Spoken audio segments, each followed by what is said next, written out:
তো ব্লক কর, কোনো কন্ট্রোভার্সি দুনিয়ায় তুই থাকিস না। এটা কি তুই পারবি? আমি তো দিদি তোমাদের প্রতিটা কথা এগ্রি করেছি, বলো। আমি ক্ষমা চেয়ে বারবার এগ্রি করেছি, আমি তো বলেছি আমি কোনো কারো ব্যাপারে থাকবো না। এমনকি যদি আমি পরবর্তীতে ভুল করে তুমি আবার স্টেপ নিও আমার ব্যাপারে। ব্যাস। আর একটা কথা হচ্ছে, তুই কেন রিমিকে নিজে, তোর তো বউ, তুই কেন তোর বউকে ফোন করছিস না? আমি তো এটাও এগ্রি করলাম, তোমরা বললে আমি ফোন করব, তোমরা বললো ওকে আমি বাড়ি থেকে নিয়ে আসবো, আমি সে সংসার করতে রাজি আছি, কিন্তু ও তো দেখলাম মানে ওর বাবার উপর দিয়ে ডবল কালকে দিন তুমি তো দেখলে কিভাবে কথা বললো যে ও রেজিস্ট্রি না করলে সেটা আমি হলো বাড়ি যে ঢুকবো না। রাগের চোটে। আমার কথা হচ্ছে রাগের চোটে বলেছে। রাগ তো স্বামী স্ত্রীর মধ্যে হয়, হাজার ঝগড়া হয়। তুই কেন তোর বউকে, তুই তোর বউকে তো বোঝাবি তুই, তোর বউকে চালাবি তুই। সে তার বাবার বাড়িতে গেছে, দুটো দিন আমার ভালো আছে বলে দিদি বাবার বিশ্বাস কথা করো, শুনে আমি বলছে। আমিও চাই আমি চালাতে, আমার কথা চলতে, বাট ও আমার কথা চলে না, ওকে কন্ট্রোল করার ক্ষমতা কারণ নেই। আমারও নেই, ওর মা বাবারও নেই, ও যেটা মনে হয় সেটাই করবে। কারণ এখানে তুমি যখন বলেছিলে বা ওই কাউন্সিলর দিদি যখন বলেছিল ও দুদিনের জন্য ঘুরে আসার জন্য, ওকে আমি বারবার বলেছিলাম দুদিনের জন্য ঘুরে আসো, কিন্তু তোমার অমতে তুমি না থাকা সত্ত্বে ওর মা, মাসি, পিসি, আমার কাছে ভিডিও ফুটেজ আছে, এখান থেকে যখন ওকে নিয়ে যায় আমাদের পাড়ার লোকের সামনে, আমি তো ভিডিও দিতে পারছি না, পাবলিককে বলতে পারছি না যে কি ঘটনা ঘটেছে সেদিনকে, পাড়ার লোকের সামনে আমাদের পাড়ার লোককে অপমান করে, আমার পাশের বাড়ির লোককে অপমান করে, চিল্লামিল্লি করতে করতে ওর মা আমাদের দুর্গা মণ্ডপের সামনে, মানে তুমি তো থাকলে এটা হতো না, আশা করি তুমি থাকলে এটা কখনই হতো না, যেভাবে নোংরা সেটাই তো বিহেভ করে আমি তো বললাম যে অ্যাকচুয়ালি কারণ তখন তুমি ঘটনাটা কি হচ্ছিল বলতো? আগেবার এসছো, ওকে ভালোবেসে দিয়ে গেছো, আমরা রাখতে চাইনি সে সময়টায়, কিন্তু বাট এরকম ঝামেলা অশান্তি হয়নি, বাট এবার যখন ওর মা, মাসি, পিসিরা এসেছিল, আসার পরে নোংরা ভাবে রাস্তায় চিল্লামিল্লি করতে করতে গেছে আমাদেরকে অপমান করে সারা পাড়ার লোকের সামনে, তখন রিমি চুপ করেছিল। তখন আমার মাসি, বড় মাসি এসেছিল এই মুহূর্তে, আমার বড় মাসি আমার সাথে কোনো কথা নেই, কারণ মাসিটা উল্টো পাল্টা খারাপ কথা বলেছিল সেই কারণে। তো মাসি আর বৌদি এসেছিল সেই গাড়ির সামনেটা, মণ্ডপের সামনে, তো মাসিদের সাথে কথা বলে, এমনকি সেই মধ্যেও চিল্লে চিল্লে বলে যাচ্ছে আপনার একটাই ছেলে জন্ম দিয়েছেন আর কোথাও ছেলে নেই, বলে নোংরা নোংরা ভাষায় কিস্তি কামারি মারে, এমন নোংরা নোংরা কথা বলে, এমনকি ওর মা এখান থেকে যাওয়ার পর আমাকে হোয়াটসঅ্যাপে মেসেজের মধ্যে এমন বাজে কথা বলে, রিমির মা, ওকে মামনি বলে রাখতাম রিমির মাকে, এমন মানে 10 লাখ টাকা চায়, এমনকি বাজে বাজে কথা আমাকে, আমি রিপ্লাই করার পর আমাকে বাজে বাজে কথা বলে, সেই কারণে পর থেকে আমি ওর মায়ের ফোন আর ধরি না। আমি কিন্তু ওর মাকে ভালোবাসতাম, যেহেতু কালকে আমাকে ওর মা ফোন করেছিল, ব্লক লিস্টের কাছে ফোন ঢুকেছে, আমি কল ব্যাক করিনি সেই কারণে, কারণ একটা মানুষের কাছে বারবার অপমান নিতে নিতে আমি আর নেই সেই জায়গাটায়। কিন্তু যতবার আমি ভুল করেছি বললে তোমরা যতবার কল করেছো আমি ততবার ফোন রিসিভ করেছি, আমি জানি আমার ভুলটা হয়েছে। দেখো, দেখ প্রীতম, আমি তোকে একটা কথা বলি। ভাই তোকে অনেকে হয়তো ভাববে যে হয়তো আমাদের ক্ষেত্রে তোকে হয়তো অনেকে ভাববে যে আমাদের হয়তো কোনো ইন্টেনশন আছে। তুই বল, আজ পর্যন্ত কোনো ইন্টেনশনালি তোদের বাড়ি থেকে কোনো কিছু ডিমান্ড ওই যে, বা কোনো কিছু তোদের না কাছ না থেকে না চাওয়া বা তোর কাছে চেয়েছি? না শুধু না না, চেয়েছি একদমই তোরা না, একদমই না। সংসারটা কর, সংসারটা কর। আর সংসার করতে গেলে সবাইকে অনেক কিছু জীবনে স্যাক্রিফাইস করতে হয়। আমি মানছি তোদের সংসারটা যেহেতু অনেক ছোট বয়সে শুরু হয়েছে, তোরা জীবনগুলো অনেক ছোট বয়সে শুরু হয়েছে। আজকে তুই বল, তোর সঞ্জয় হাজদা, তোর যে তোকে সাপোর্ট করে, সে তো তার পরিবারের দেখ একটা চ্যানেল ঠিক রেখেছে, সেখানে কিন্তু কোনো কন্ট্রোভার্সি করে না। সে কিন্তু তার বউকে নিয়ে দারুণ কন্ট্রোভার্সি করে না, কিন্তু একটা দারুণ ব্লগ করে, ব্লগিং চ্যানেল আছে, দেখেছিস তো সেখানে? সে কিন্তু তার বাড়ি হুম হুম। দেখাচ্ছে, ঘর দেখাচ্ছে, তার বাচ্চাকে দেখাচ্ছে, বউকে দেখাচ্ছে। তার বউও কিন্তু সংসার করে কত সুন্দরভাবে। হয়তো স্বামী স্ত্রীর হাজার ঝগড়া হয়, সেটা কি সে সেই ব্লগে দেখায়? তুই কি না করছিস বলতো না বেটা? না। তুই কি করছিস জানিস তো? তোর যখন রাগ হয়ে যাচ্ছে, তোর, আমি জানি তোর রাগটা হওয়াটা স্বাভাবিক, তোরও তোরও একটু ডাক্তার দেখানোর দরকার আছে। রাগটা কন্ট্রোল না তুই করতে পারিস না রিমি করতে পারে, কিন্তু আমার কথা হচ্ছে তোরা দুজনকেই আজকে পাবলিক চায়। তোদেরকে কেউ কিন্তু পাবলিক, আজকে যে আমরা তোদের সাথে যেটা করেছি, করে কিন্তু আমরাও হুম। মন থেকে শান্তিতে নেই। কেন নেই? কারণ তোরা একটা ব্লগার, তোরা ভালো ভালো ব্লগ করতে পারবি, তোদের ছোট্ট বয়স, এই বাচ্চা বয়সে এগুলো একটা ছোট ছোট ঘটনা বেটা। আজকে যখন তুই এগিয়ে যাবি না, জীবনে অনেক বড় হবি, আরো বড় ব্লগার হবি, তখন কিন্তু এই কন্ট্রোভার্সি করলে বেশি দিন টিকতে পারবি না। আমরা চাই তোর মধ্যে সেই কোয়ালিটি আছে। আজকে তুই চলে যাচ্ছিস সিকিম, সেখানে গিয়ে তুই প্রমোশনের কাজ করে আসছিস, সেখানে রিমিকে নিয়ে গেলি, কি সুন্দর ভিডিও গুলো করেছিস, দেখার মতো ভিড় হয়েছে। কিন্তু আমার কথা হচ্ছে, সেই ধরনের জিনিস করতে গেলে তোদের দুজনের যেটা দরকার, সেটা হচ্ছে দুজনকে একত্রিত বসে কাউন্সিলিং করতে হবে। তোরা দেখ না অন্তত চেষ্টা করে, যে ভালো থাকার চেষ্টা করা অন্তত। দেখ, রিমি একটা জায়গাতে হচ্ছে খুব চঞ্চল, খুব চঞ্চল, কিন্তু রিমির একটা জিনিস নাই, সেটা হচ্ছে কোনো লোভ নেই। ও কিন্তু তোর কাছ থেকে ভালোবাসা চায়, ওর বেশি কিছু চায় না। ও চায় না যে তুমি আমাকে রোজ আমাকে এই নতুন নতুন সোনার গয়না, শাড়ি, জিনিসপত্র এনে দাও। ও চায় না তোর কাছ থেকে, ও নিজে রোজগার করে নিতে পারবে। কে পারে এরকম বউ যে নিজে রোজগার করতে জানে, এত এত দূর নাচতে জানে, স্বামী স্বামী যেটা চাইবে সেটা করতেও জানে, এবং প্রীতমের জন্য আমাকে এটাও বলেছিল, চ্যালেঞ্জ নিয়েছিল যে সঙ্গীতাদিকে আমি বুঝে নেবো, এই সঙ্গীতা তোকেও আমি বুঝে নেবো আমার বরের নামে কিছু করলে। এ কথাও কিন্তু চ্যালেঞ্জও নিয়েছিল সে। কিন্তু সামহাও কোথাও মনে হচ্ছে, রিমির কোথাও মনে হচ্ছে, যেটা আমার মনে হয়েছে, রিমির মা বাবার কি মনে হচ্ছে গুলি মার। কিন্তু তুই যে রিমিকে বিয়ে করে নিয়ে এসেছিলি তখন তার মা বাবার এগেনস্টে গিয়েই বিয়ে করে নিয়ে এসেছিলি, সেই রিমিকে তুই ফিরিয়ে আনতে মা পারবি বাবার না? না, মা বাবার নয় দিদি। এবার দুজনের মধ্যে একটা সম্পর্ক ভালো ছিল, সেই পরিপ্রেক্ষিতে অনেক কেসকামারি পর ওর মা চেয়েছিল যে আমরা বিয়েটা করে সুখে থাকি। তারপর ওর মা আমাদের বাড়িতে আসে, তারপর বিয়ে প্রস্তাব দেয়, তারপর বিয়েটা হয়। হুম। আমার যাই আমার হোক, কোনো প্রবলেম নেই, ভালোবেসেছিলি তো? তুমি কাউন্সিলিং করতে বলেছো, আমার কাউন্সিলিং এ প্রবলেম নেই। আমার আমার মাথা গরম হয়ে যায়, আর এটা স্বাভাবিক ব্যাপার, কিন্তু তাও আমারও কাউন্সিলিং করতে কোনো প্রবলেম আমি নেই। তো অন্তত কেউ জানুক আর না জানুক, কেউ জানুক আর না জানুক, সেই সময় আমি তোকে জানি ফোনে ছিলাম, সেই সময় আমি দেখেছি তুই যেটা করেছিস সেটা হচ্ছে প্রচন্ড রেগে গেছিলি, যা বলছিলি দিনিও তার পাল্টা উত্তর দিচ্ছিল। দুজনের মধ্যে এই এই জায়গাটা কেন যাচ্ছে বলতো? তার একটাই কারণ, আজকে হচ্ছে তোরা যে হাজবেন্ড ওয়াইফ, তোদের মাঝে প্রচুর লোক ঢুকে আছে। দেখ, আজকে একদিনের জন্য আমি তোকে ফোন করিনি, রিমি যাওয়ার পর 2 মাস ছিল, একদিনের জন্য তোকে ফোন করেছিলাম, আমি তো দিয়ে এসেছিলাম। কেন করিনি জানিস তো? যেহেতু কেন করিনি, লোকে হয়তো বলবে যে আমি হয়তো তোদেরকে চালাতে চালাতে চাইছি বা পরিচালিত করতে চাইছি, তোরাও হয়তো কোথাও তোদের মাথার মধ্যে এটা ছিল। তোদেরকে কেউ বলেছে যে সঙ্গীতা চক্রবর্তী তোদেরকে পরিচালিত করতে চেয়েছে, বা কেউ হয়তো বুঝিয়েছে। কিন্তু আমি একটা জিনিস বুঝতে পারছি না, তোর বউ কখন ঘুম থেকে উঠছে, 11টায় উঠছে না 12টায় উঠছে, সেই খবরটা চলে যাচ্ছে কন্ট্রোভার্সি ক্রিয়েটারদের কাছে। এবং তোর মা সেটা বলছে, সেটা তারা নিজেরাই লাইভে বলছে যে বাড়ির বউ উঠছে 12টার সময়, এসি ফ্যান চালিয়ে রাখছে, এগুলোও তো খারাপ। আজকে তোর বাড়ির খবরটা কেন বাইরে বেরোবে বাবা আমার, তুই সেটা আমায় বল।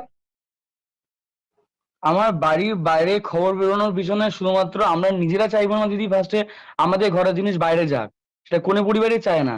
আমাদের মধ্যে ঝগড়া হলে মেন প্রবলেম হচ্ছে কোনো রকম কোনো প্রবলেম ক্রিয়েট হলে রিমি সেটা ভালোবেসে ওর মাকে জানায় যে মামনি মাম্মাম এটা আমার সাথে ঘটেছে বা এটা হয়েছে। সেটা ওর মা কথাটা আমাকে ফোন করে যদি মিটিয়ে নেয় তাহলে ব্যাপারটা মিটে যায়। আমার মাকে বলে যা প্রবলেম হবে আমাকে ফোন করে মিটিয়ে নেবে, সেই মুহূর্তে ওর মা লাইভ শুরু করে দেয়, ভিডিও শুরু করে দেয়, একটা মিথ্যা কথা বলে যে মেয়েকে আমাকে এইভাবে হ্যাঁ, মানে ওকে ধরো ওর সঙ্গে আমার ঝগড়া হয়েছে, বলে দিল মেয়েকে আমাকে মেয়েকে আমার না খেতে দিয়ে মারধর করা শুরু হয়ে গেছে, সেটা রিমিও জানে মিথ্যা কথা। যখনই শুরু হয়ে যায় তখন আমার মা লাইভ শুরু করে দেয় যে আমরা তো খেতে দিয়েছি, কেন তাদের মিথ্যা কথা শুনবো। আবার তখন আমার মাথা গরম হয়ে যায়, রিমি যখন প্রতিবাদ করছে না, সত্যি আমি করিনি, কেন এটা হচ্ছে। এটাই প্রতিবাদ, রিভেঞ্জ, বারবার সেম কাজটাই হয়। মানে ওর মাকে কিছু কষ্ট করে না, বলে, ওর মা ভিডিও নামিয়ে দেয়, পরিপ্রেক্ষিতে এটা আবার এটা শুরু করে। ঘটনা, এটা এটা ঘটনা ঘটনা। পিঙ্কির, এটা ঘটনা যে পিঙ্কি কন্ট্রোভার্সি করতে বসে পড়ে বা ভয় পায়। কেন ভয় পায় সেটা বলি তোকে।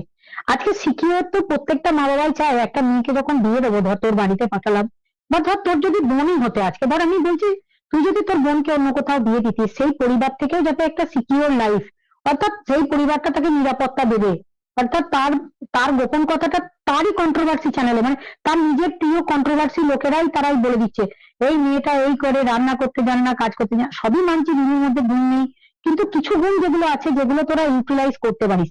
একটা মেয়ে তো সর্বগুণ সম্পন্ন হয় না, বা একটা মেয়ে সবসময় একটা ছেলের উপযুক্ত প্যারালাল তার স্ত্রীও হতে পারে না। অনেক সময় ছেলেটাকে অনেকটা এগিয়ে আসতে হয়, মেয়েটাকে অনেকটা এগিয়ে আসতে হয়। রিমি কিন্তু চায় না যে কন্ট্রোভার্সি গুলো হোক, কারণ ওর মানসিক ভাবে তুই নিজেও জানিস, ও প্রচন্ড রেগে গেলে সেইভাবেই মানে রিয়াক্ট করে। আর আস্তে আস্তে যেটা শুরু হয়েছে, একজন দিচ্ছে প্রীতম কেন স্যাক্রিফাইস করবে, স্যাক্রিফাইস কাউকে করতে বলছি না বেটা, এটা স্বামী স্ত্রীর ম্যাটার।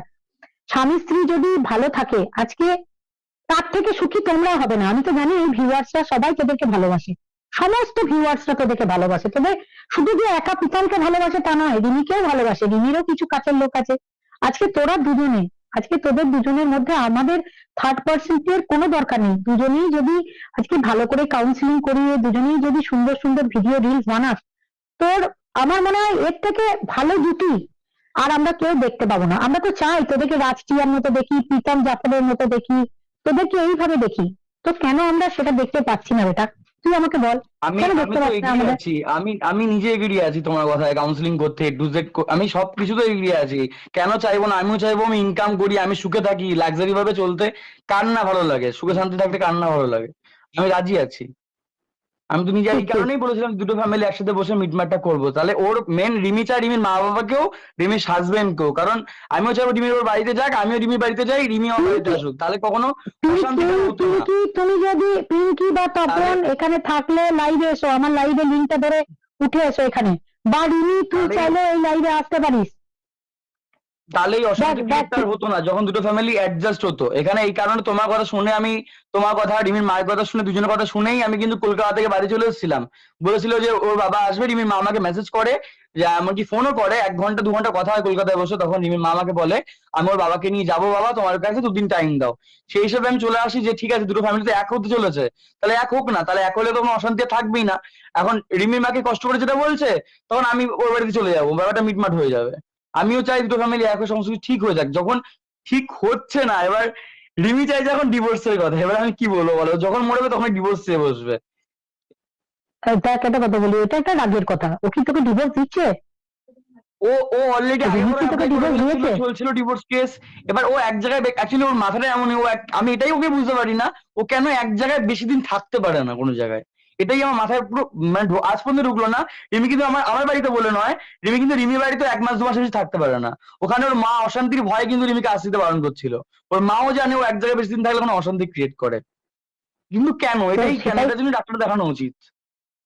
এবং আরেকটা ঘটনা হচ্ছে, রিমি সবসময় যেটা দেখেছি সেটা হচ্ছে রিমির মধ্যে, ওর তোর কাছে কদিন থাকার পরই আবার কদিন বাবার বাড়িতে যেতে চায়, কারণ ওখানে গিয়ে কদিন একটু মানে ও কি হয় বলতো, মানসিক ভাবে ও প্রিপারেশনটা নিতে পারে না। মানে আজকে দিতে একটা পারে না। এটাও তো ঘটনা, রিমি যখন ওর বাবার বাড়িতে থাকে তখন দেখবি ওর ভিডিও গুলোর কি ভিউজ, এবং ভিডিও গুলো কি ভালোভাবে নামাতে পারে। তার কারণ দেখ, তোরা তো ক্রিয়েটিভ জগতে থাকিস, তোরা তো আর সাধারণ হুম, মানুষ নস। তোদের মধ্যে থাকে যে এরপর আর একটা ভিডিও নামাবো, এরপর এই ভিডিওটা নামাবো বা এই ব্লগটা করব। তোদের তো মাথার মধ্যে সবসময় একটা না একটা সুন্দর জিনিস থাকে। তো সেই সুন্দর জিনিস থাকতে গেলে ঠান্ডা পরিবেশটা দরকার। সেই মাঝে মাঝে না রিমির মধ্যে ওই ঠান্ডা পরিবেশটা চলে যায় বলেই না ও মাঝে মাঝে এসে ওই রকম পাগলামিটা করে ফেলছে এবং চেঁচামেচি করে ফেলছে। তুইও ওটার এক্সিকিউট জন্য করতে পারছিস না বলে উত্তপ্ত তুইও হওয়ার তো কোনো চেঁচাচ্ছিস। মানে নেই, ওকে আমি নিজে বলছি উত্তপ্ত হওয়ার কোনো মানে নেই। তোমার যাও ইচ্ছা হলো 2 দিন ঘুরে আসো, যখন তুমি বাপের বাড়ি ইচ্ছা হবে তখন যাবে, দরকার বলে আমি দিয়ে আসবো, কিন্তু তুমি ভালোবেসে যাবে। ওকে আমি এবারও কিন্তু বারবার বুঝিয়েছি, যখন তুমি যাবে অশান্তি করে যাবে না। এমনকি তোমাকে, তুমি লাইনে ছিলে সে সময় আমি বলেছি দিদি, যে ও যাক দিদি, না সেই কিন্তু সময়টা, অশান্তি করে না সেই যাক, সময়টা ও ভালোবেসে যাক, সেই সময় যাতে ওকে আমি ফোন করতে সেই পারি, যাতে ওকে সময়টা আমি খবর নিতে পারি। একদম একদম। আর সেই সময়টা আমি যেটা দেখলাম, তুইও প্রচন্ড রেগেছিলি, ও প্রচন্ড রেগেছিল। এরপর তো ঠান্ডা হয়েছে পরিবেশ। আমার কথা ছিল যে রিমি কালকে যেটা রিয়াক্ট করলো, সেটা তো হচ্ছে ওর একটা ইনসিকিউরিটি আসছে কোথাও। কারণ এই কদিন যাওয়ার পর 2 আড়াই মাস তোদের বাড়িতে থাকার পর ওর যেটা মনে হয়েছে যে হুম। আমাদের মধ্যে ঝগড়া হলেই তোর মা হয়তো ইনভলভ হচ্ছে, বা এদিক থেকে ও ওর মাকে ইনভলভ করাচ্ছে, এবং সেগুলো সোশ্যাল মিডিয়াতে চলে এসেছে। এত কিছুর পর রিমি না এখন বোধহয় কোথাও কারোর মাথা, ওই যে বাবার কথা শুনছে যে আমাকে এক্ষুনি হয়তো আমাকে ইয়ে করতে হবে, মানে আমার রেজিস্ট্রি করতে হবে। রেজিস্ট্রি ম্যারেজটা করতে হবে, রেজিস্ট্রি হুম, ম্যারেজটা করতে হবে। তো হুম, রেজিস্ট্রিটা করার জন্য আমরা তোকে জাস্ট রিকোয়েস্ট করবো, তুই তো বিয়ে তো করেছিস সোশ্যালে, রেজিস্ট্রিটা হুম। করবি, করাটা উচিত, তোর উচিত আমার মতে একসঙ্গে বসে একটা আলোচনা করার। আমি এখনো চেষ্টা চালাচ্ছি, যার জন্য এখনো পর্যন্ত আমি চাইছিলাম না যে পিঙ্কি পাল আর তপন পালের বিরুদ্ধে এগেস্টে একটা অ্যাকশন নিতে। তো এখনো আমি বলছি, তারা যদি শোনে আমার কথা, তাদেরকেও বলবো এক জায়গায় বসে একটা সিদ্ধান্ত নেওয়াটা আমাদের মতে ভালো হতো। তুমি তো তুমি তোর আমাকে পরশুদিনকে তোমার মামাইদির মাধ্যমে ফোন করেছিলে, তুমি কি দেখেছো আমি কোনো জায়গায় বলেছি রেজিস্ট্রি আমি করবোই না? আমি বলেছি না অবশ্যই, দিদি বলিনি। যখন বলেছো আমি করব, কিন্তু আমি আমি এই যে ঝামেলাটা হচ্ছে না দিদি, এই ঝামেলার মধ্যে কিছু করবো না। আজকে যে রিমিন আমার মধ্যে যে সম্পর্কটা এতটা খারাপ জায়গায় পৌঁছেছে, ওর বাবা মার সঙ্গে আমার বাবা মার সম্পর্কটা খারাপ জায়গায় পৌঁছেছে, সেটা চাইছি না। দুটো ফ্যামিলি অ্যাডজাস্ট হবে। আমি যেমন বাইরে ঘুরতে যাই, আমি চাইবো রিমির মা বাবাকে আমার সাথে নিয়ে যাই, আমার মা বাবা বাড়ি থাকুক, রিমির মা বাবাকে ওই আমি যে নিয়ে যাবো। দেখ, একজন এইভাবে দিচ্ছে দুটো মোর ফ্যামিলি ব্লগ যখন, তো। দুটো আগে ফ্যামিলি মোর যখন, ব্লগ কি কি হ্যাঁ হচ্ছে হ্যাঁ বলো। জানিস তো, তুই তো আমি বলি শোন। সমস্যাটা হুম। কোথায় হচ্ছে বলতো, তোর মাকে লোকে কিছু বোঝাচ্ছে, তোর মা সেই আচ্ছা। কথাগুলো বিশ্বাস করছে। আবার রিমিদেরকে কিছু লোক বোঝাচ্ছে, রিমির মা সেটা বিশ্বাস করছে। কি হয়েছে বলতো, তোদের জীবনগুলো হয়ে গেছে বাইরের লোকেদের হাতে, তোদের নিজেদের হাতে কিছু হুম, নেই। তোরা যে কারণ আমরা আমরা এটাই চেয়েছিলাম যে আমরা দিয়ে আসার পরে যাতে কোনো লোক তোদের সিদ্ধান্ততে হস্তক্ষেপ না করতে পারে। হুম। এখন কি হচ্ছে, তোদেরকে যেমন সিদ্ধান্ত দেওয়ার লোক প্রচুর, তেমনি রিমিদেরকেও জ্ঞান বুদ্ধি দেওয়ার লোক প্রচুর। যেমন একজন লিখছে আর কি, রিমিকে ডিভোর্স করে দিই। আরে রিমি নিজেই ডিভোর্স করবে না, রিমি ডিভোর্স করবে না, ও ডিভোর্স দিতেই চাইছে না। ও যখন তখন বলছে আমি ডাইভোর্স দেবো, আবার কাল বলবে ডাইভোর্স দেবো না। ও পিতনকেই চায়, একদমই তাই, পিতনের একদমই জন্য তাই প্রাণই কথাটা, দিয়ে দেবে। এই ও কথাটা পিতনের জন্য একদমই তাই প্রাণ দিয়ে শান্তনু। দেবে, ওর ওর ও ও পিতনের জন্য ও প্রাণ এখনই দিয়ে বলবে দেবে, ডিভোর্স এটা দেবো, কেউ বোঝে না। ও এখনই বলবে ডিভোর্স দেবো, দরকার বলে এখন উকিলের ঘরে গিয়ে 10,000 টাকা খরচা করে দিয়ে চলে আসবে ডিভোর্সের জন্য। এটা আমার সাথে প্রচুরবার ঘটেছে, আবার কালকে বলবে আমি ডিভোর্স দেবো না। ও এখন যদি মনে হয় হুম। যে কেস করবো, আমার নামে কেস করে দিয়েছিল, কালকে কি বলবে আমি কেস তুলে নেবো। বাট সবসময় হ্যাঁ, আর্মিটা তো সবসময় সে কারো কারো শুনতে চায় না। কিন্তু ও আবার পিটনের জন্য যদি কেউ দুনিয়া একদিক হয়ে যায়, ও তাকে গিয়ে খুন করে দিয়ে চলে আসবে। যদি বলে ওকে মেরে দিয়ে চলে ও মেরে দিয়ে চলে আসবে। এটা এটা ঠিক আছে, এটা তবুও এটা কিন্তু এটা এটা বিতর্কিত এটা এখন এগ্রি করতে পারলাম না সঙ্গীতাদির কথায়। এটা এতদিন না অব্দি ছিল, পিতন। কিন্তু আজকে আমি এটা আমি স্বীকার করছি, এটা এতদিন অব্দি রিমি এটাই ছিল যে আমাকে কেউ কিছু করলে সেটা রিমি তার উপরে প্রতিরোধ হয়ে তাকে মেরে দিয়ে আসবে পর্যন্ত। কিন্তু এইবার আসার পর থেকে রিমি সেটা নেই। রিমির মধ্যে আমি কোনো জায়গাতে এবার সেটা খুঁজে পাইনি। আমি তোমাকে কি করে বলছি বলছিস এক তুই? দু বছর ধরে, সত্যি বলছি, তুই কি আমি করে এটা বললি? তুই কি করে বললি? এতদিন ধরে আমি ওকে দেখে এসেছি এটা তুই রিমি করে বসে এসছে। বসে বললি, বলো সঙ্গীতা দিকে গাল দাও, ও গাল দিয়ে দিল। ও না বলে না ধরিত্রী দি, না দিকে দি, গাল দাও, তোমাকে আমি এটা, সীমা দিকে গাল তোমাকে দাও, তোমার প্রতি মাথা সবাইকে গরম গাল হয়েছে দিয়ে আমি নিজে, দিয়েছে। একদম না দি, তোমার প্রতি মাথা গরম হয়েছে আমি লাইভে এসে নিজে দুটো খারাপ কথা বলেছি, কিন্তু কাউকে রিমিকে কোনোদিনও বলিনি আরেকটা যে তুমি জিনিস গালাগাল প্রীতম, দাও। তুই আরেকটা জিনিস রিমিকে বল। দিয়ে তুই রিমিকে দিয়ে না বলেছি গালাগাল দাও। এই যে অনেকে কমেন্ট করছে যে প্রীতম সত্যি করে বলো চ্যানেলটাকে ডিলিট করেছিল। রিমির ফোন আমি ধরি না, প্রথম কথা।